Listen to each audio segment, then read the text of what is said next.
আমরা কোথায় দেশ থেকে পালাবো? দেশে যেখানে আমাদের ঢাকা শহরে আমার নিজের কোনো ঘর নাই, চট্টগ্রাম শহরে আজকে কয় বছর একেবারে অনার্স পড়ার সময় থেকে অনেক বছর না, সারা জীবনটাই তো চট্টগ্রাম শহরে।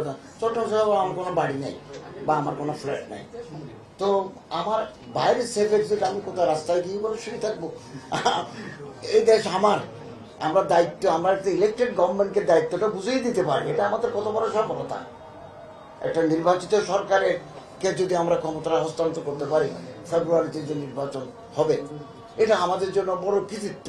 সেফ এক্সিটের কোনো প্রয়োজনই নেই, আর আমরা কোনো অপরাধ করি নাই, আমরা কোনো টাকা লুট করি নাই, ফলে আমাদের যে লুকিয়ে থাকতে হবে। সময় তো সব সময় ভাই, আমরা যে সময় দায়িত্ব নিয়েছি এটা তো একেবারে একেবারে ক্রুশিয়াল মুভমেন্ট, যেখানে ল অ্যান্ড অর্ডার ছিল না। 5 তারিখ থেকে 8 এই সময়টা তো আরও বেশি ভয়ঙ্কর অবস্থা ছিল, দেশে কোনো সরকার ছিল না, পার্লামেন্ট ডিসলভ। আমরা যখন দায়িত্ব নিয়েছি, আমি ঢাকা শহরে যাচ্ছি যে এক থানার সামনে দিই, পুরো থানাটাই তো খালি আগুন, মানে ছাই।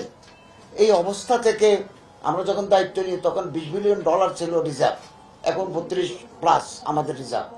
আমরা তো ল অ্যান্ড অর্ডার থেকে শুরু করে সবগুলো প্রশাসনিক যে সিস্টেম, ইকোনমিক সিস্টেম, সবগুলোকে আমরা একটা সহনীয় পর্যায়ে আমরা নিয়ে এসেছি।